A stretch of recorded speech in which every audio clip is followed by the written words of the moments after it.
What commenced as an insightful dialogue between celebrated filmmaker Ava DuVernay and President Ibrahim Traoré veered into unforeseen emotional territory. A solitary declaration from Traoré rendered Ava at a loss for words. Her subsequent tearful response left the room in a state of astonishment and gave rise to an indelible, heartfelt connection. This profound exchange lays bare the gravity of truth and the shared humanity between two figures of immense influence. It all stemmed from a simple invitation. Ava DuVernay, the lauded filmmaker, renowned for crafting daring, moving narratives of Black history and defiance, had just concluded a panel discussion in Paris about the portrayal of power in African cinema. In the wings, her assistant presented her with a cream-colored envelope adorned with gold script. She deliberately broke the seal. Within was a concise, handwritten message.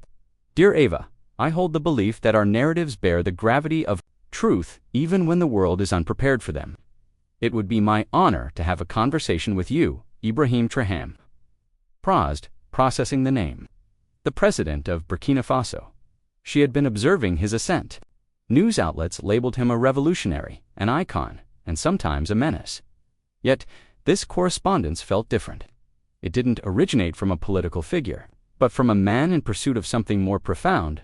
3 days hence they convened, in a serene chamber within a Parisian cultural institution. Ava had anticipated a formal, media-managed discussion.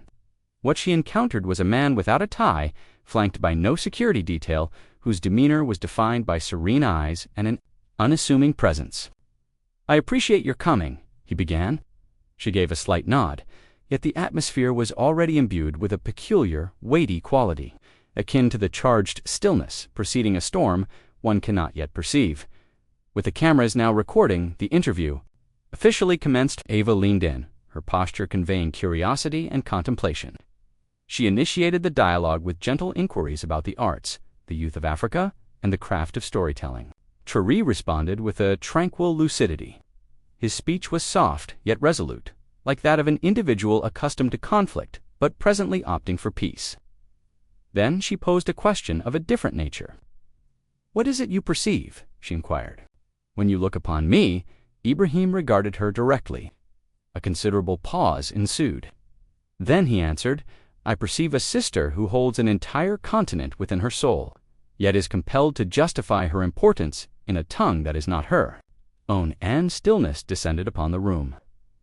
Ava's blinking quickened.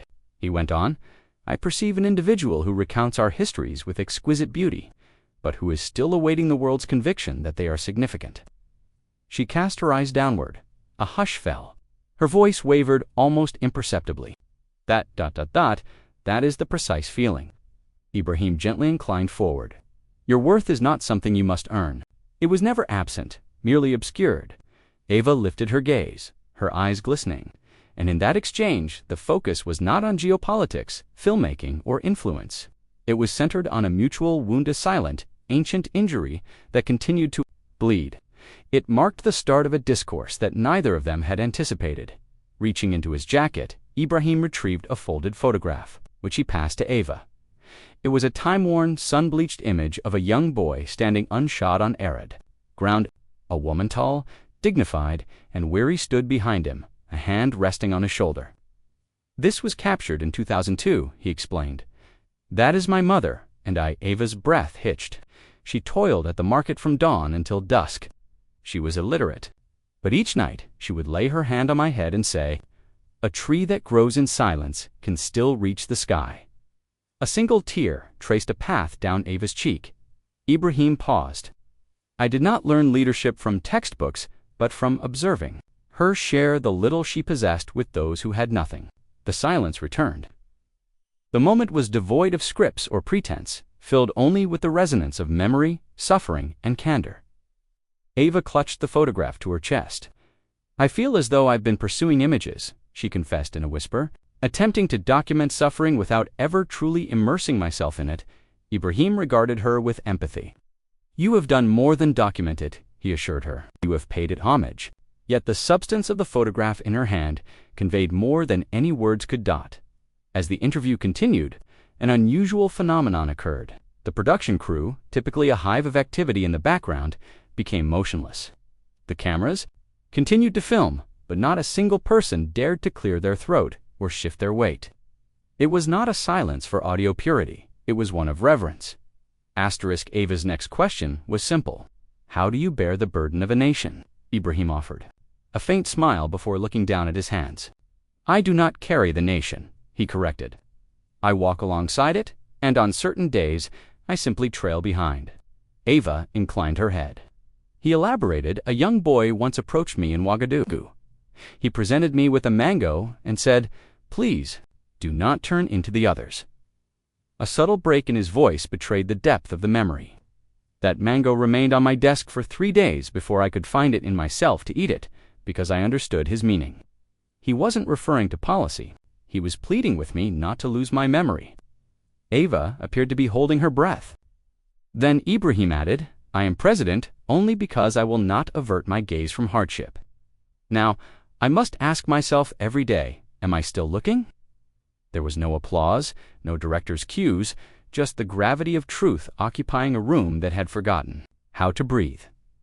Later that evening, the interview broke for a recess, but Ava remained in her chair. She gazed at the small monitor before her, rewatching the recording, not for technical aspects, but to absorb Ibrahim's words once more. He isn't acting, she murmured. He's mourning. Her assistant offered her a bottle of water, which she declined with a wave. I've captured pain on film before, Ava reflected aloud, but this feels different. She went outside to get some fresh air. It was then that Ibrahim joined her. No cameras, no onlookers, just the two of them under the Parisian heavens. He spoke to her softly, Ava, you possess the skill to tell stories through your camera. But I have been living one that has no script. He then revealed something utterly unexpected, pointing to a scar on his forearm. 7 years ago, I was nearly killed in a village attack. I held the hand of a boy as he died. His last words were, don't let them forget us. That is my reason for speaking, not for political gain. For him, Ava turned away for a second, suppressing a wave of sobs. I am not certain I am strong enough to tell this story, she confessed. You are not required to be strong, Ibrahim responded with gentleness. You are only required to be honest. That exchange, unrecorded by any camera, became the most authentic scene of her life. Returning to the room, Ava requested that all the lights be extinguished. A single candle was lit and placed between them. Now, she said softly, I need to feel this. Ibrahim acquiesced with a nod. The candlelight's wavering dance played across his features, illuminating the burden beneath. His tranquil exterior, she asked, if you could communicate one thing to the world without any fear, what would it be? He gazed at the flame, then responded that Africa is not in need of pity. It is in need of partnership, respect, and the room to grow. The small flame seemed to shudder, as if in acknowledgement. And I would say, he continued, that no child should perish from thirst while the world draws water from our rivers. Ava covered her mouth with her hand, tears now flowing without restraint. But what shatters me, he said in a low voice, is the feeling that the world only pays attention when we are broken. The candle flickered more intensely on the verge of going out. Ava instinctively reached toward it. Then she whispered, we have been enduring the darkness for so long, we've forgotten that we were the light. For the first time, Ibrahim smiled. I knew you would comprehend, he said, and in that darkened room, with a lone flame between them, two spirits ignited with something the world had overlooked. Truth, pain, and an indomitable hope. Ava entered the studio the next morning, holding an old, folded letter. She spoke little, simply setting it on the table that separated them before the cameras began to record. Ibrahim, she said softly, may I read something to you? He nodded. Her voice shook as she read. To the leader of my country, I do not know if I will be alive to witness change. But if my little sister has the chance to grow up without being afraid, then it will mean you made an effort. Adama, age 12, the ensuing silence was absolute, consuming the space entirely. Ava looked up. She composed this 1 month before she passed away. Gunfire at her school. Ibrahim shut his eyes, his hands clenching almost imperceptibly. I have read far too many letters of that kind, he stated quietly. Some days I question if I am doing enough. Ava whispered, you are one of the very few who is even making the attempt. It was then that he uttered the words, "I do not wish to be remembered as a leader. I want to be remembered as a promise that was finally fulfilled." Ava's lips quivered. In that instant, a wave of emotion washed over the observers behind the control room glass, and tears began to fall. Not for the letter, but for the man who refused to disregard it. Later in the day, Ava posed a question no one had yet ventured to ask him. Why did you truly assume the presidency? What was the definitive moment you knew there was no other option? I do not speak of that. Day, he said. Ava leaned closer. You don't have to, but perhaps someone out there needs to hear it. He nodded slowly, then whispered, there was a mother wailing in the street. She was clutching her deceased infant, who was swaddled in a towel. As though still living, Ava's hand shot to her mouth. I had just left a government meeting that morning, he went on, and I saw her there on the ground. People walked by, but she cried out a single sentence, over and over. He paused. She cried, "Why will no one feel what I feel?" His eyes welled with tears. That was the moment I knew. If I did not act, I was merely another man walking by. The room became utterly still. Even the sound engineer could no longer maintain his composure. Sometimes truth isn't loud. Sometimes it whispers through grief and resonates with more force than any oration. That evening, as Ava reviewed the day's footage, Ibrahim's phone illuminated. He looked at it, paused, then pressed play. It was a voice recording from a woman, his mother. The voice that emerged was aged and warm, carrying a faint tremor. "My son, you are doing a good job, but do not allow your heart to become hard. You were always the boy who wept when the neighbor's goat passed away. Please, remain soft in this difficult world." Ava felt a lump form in her throat. Ibrahim smiled faintly. "She sends that to me every week." He then looked her directly in the eye and said something that brought even the director to a standstill. The world believes leadership is about power. But the most powerful thing I have ever done is permit myself to weep in front of my people. Ava was motionless, wordless. At last, she whispered, "You are a narrative the world was unprepared for, but one it desperately requires." They sat in silence, not speaking, simply replaying the gentle voice message. And outside in the frigid Paris night, the wind itself seemed to hold its breath to honor a son who had not forgotten his origins. Ava asked a quiet question that made Ibrahim's breath catch. "What is it that keeps you from sleeping at night?" His smile faded. "There was a village," he began Kwankan. "Every last one of them annihilated by militants during the night." Ava's lips parted in shock. There were no soldiers stationed nearby. No aid arrived. By the time we reached the location, only smoke was left. Not even bodies. Just silence. He swallowed with difficulty. I encountered a father outside the smoldering ruins. He told me I buried my entire family with my own hands. My wife, my daughter, my son. With my bare hands, Mr. President. Ava was now weeping without restraint. Sometimes he whispered, "I wonder if my actions are coming too late." Then he raised his head. And then I remind myself, if I abandon this fight, who will stand up for the next Kwankan? His voice did not increase in volume, but the anguish within it was thunderous. The following morning, a knock sounded at the studio door. An elderly man clutching a cracked mobile phone stood in the doorway, his eyes moist with hope. I heard the president was present. I walked for 4 hours to express my gratitude. Security personnel moved to intervene, but Ibrahim gestured for them to stand down. He approached the man with kindness.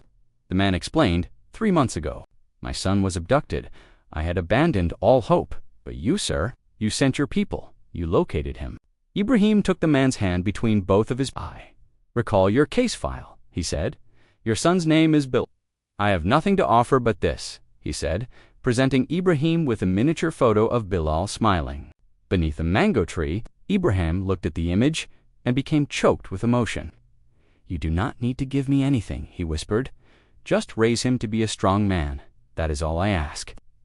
Ava filmed the entire exchange, no script, no special. Lighting, just unvarnished truth. Later that night, she uploaded the video clip online. It garnered 1 million views within 6 hours. But the number of views was inconsequential. What was significant was the gentle manner in which Ibrahim embraced that old man as if he were kin. were no longer being filmed, just the two of them alone. Ava gazed into her cup of tea, her voice soft. "I never shared my brother's name with you." Ibrahim looked at her with compassion. "You are not obligated to." "I want to," she insisted. His name was Malcolm.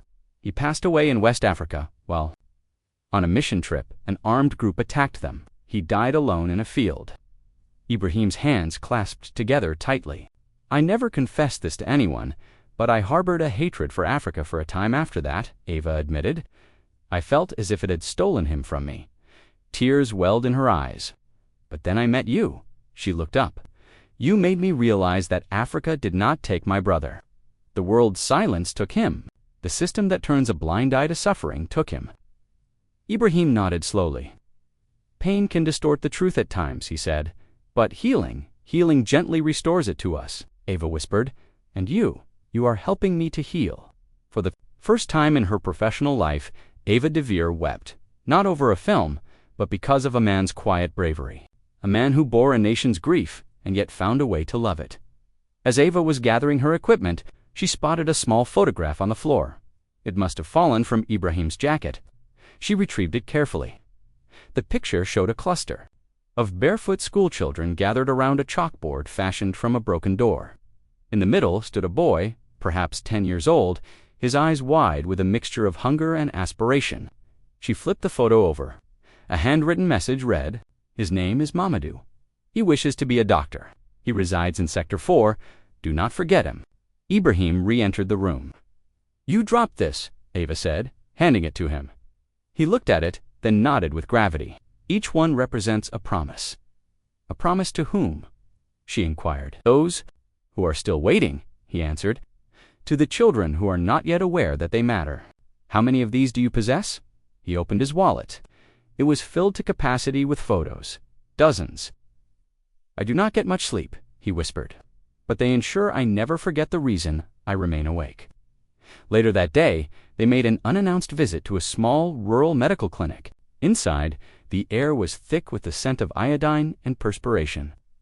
A little girl was seated on a cot, her dress partially scorched from a cooking fire. "Her name is Isatu," her mother said softly.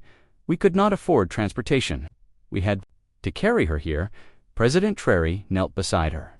"Does it hurt?" he asked. Isatu nodded, holding back tears with all her diminutive might. He looked at the nurse. "Why is she still here?" The nurse sighed. "We are out of antibiotics again." Without uttering another word, Ibrahim took out his personal mobile phone.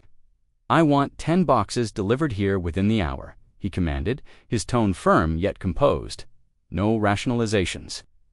Ava watched, speechless, as he then gave the girl a small, hand-carved wooden elephant.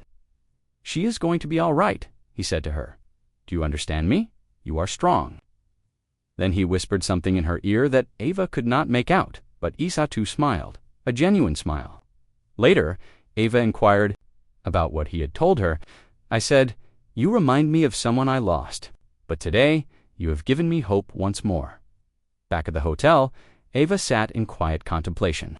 She had come to document a story. Instead, she had become a participant in one. That night, Ibrahim asked if she could give him 10 minutes. "There is something I wish to show you." They walked through the rear of a government building, which led to an unadorned metal door. Inside was a small, windowless concrete room. "In the initial days," he said, "this served as my office." The walls were covered in scribbles, messages, drawings, and names. Ava read a few aloud. "We have faith in you. Don't forget, Fad. My father was murdered. Help us." "This is where I plan the majority of our resistance," Ibrahim said. "Some nights I would sleep on this floor, holding on to these walls, as if they were prayers." Ava's voice broke. "All of this, and still you never surrendered." He looked at her, his eyes gentle. "If a man gives up because the task is difficult, he was never prepared to serve in the first place." She reached for her camera, but then paused. This was not for public consumption. This moment was for her alone, for her heart to hold on to.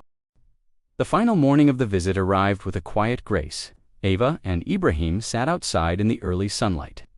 There were no cameras, no microphones, just a peaceful silence punctuated by the sound of birds. Ava looked weary, but it was not from travel, It was something more profound. "I have not wept like that in many years," she finally admitted. Ibrahim smiled tenderly. "It is permissible to weep. I weep as well, just not in the public eye." She stared at him. "You carry such an immense burden of pain for people who may never realize what you have sacrificed for them." He looked down. "My actions are not for the sake of recognition. I act because I understand what it is to be forgotten." He then paused and shared something wholly unexpected. "When I was 9, I almost succumbed to malaria. My mother sold the roof of our house to afford the medicine. That is why every time I see a child in pain, I see myself." Ava was unable to speak, her breath caught in her throat.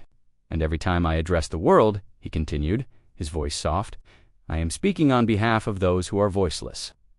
Later that afternoon, during their last formal interview, Ava posed a final question. "What provides you with hope, Mr. President, when all appears so bleak?" Ibrahim looked straight into the camera lens and then said something that no one in the room was prepared for. "I witnessed a woman bury her son last week. He was killed by the violence we are still striving to end. She embraced me," she whispered. "Please do not allow his death to have been in vain." He looked down, swallowed, and carried on. "I do not lead because I desire power. I lead because I made a promise to that mother that I would make her suffering matter." Ava's eyes filled with tears. "Then," Ibrahim added, "and if I must bear the name of every child on my back to construct a better future, I will, even if my own name is never remembered." Ava let her notepad fall. Tears streamed down her face. No one moved. A silence descended upon the room, a sacred, grieving, honest silence. Ava reached out for his hand. "You did not just give me an answer," she whispered. "You gave an answer to the entire world." As Ava was packing her belongings for her departure, one of Ibrahim's aides gave her a small envelope. Inside was a photograph of the same little girl from the clinic, Isatu, now smiling, her arms wrapped in clean dressings, holding the carved elephant. Underneath the photo was a note in Ibrahim's script. "You shared her story. Now she is a part of yours." Ava closed her eyes. She had traveled to film a president. Instead, she had borne witness to a true servant of the people, a man whose quiet fortitude had awakened something deep within her soul at the airport. Ava addressed the camera one final time. Sometimes the most powerful man in the room is not the one who speaks the loudest. He is the one who carries the most broken hearts and still makes the choice to fight for them. If this story has touched you, if the compassion of Ibrahim Traoré has moved you to tears, please do not simply move on. Like this video as a tribute to the unheard. Leave a comment below with a single word: hope. If you concur that a leader of this caliber merits the world's notice. Subscribe for more authentic, emotional stories that elevate, motivate, and show us what genuine leadership entails. Together, let us do more than just observe stories.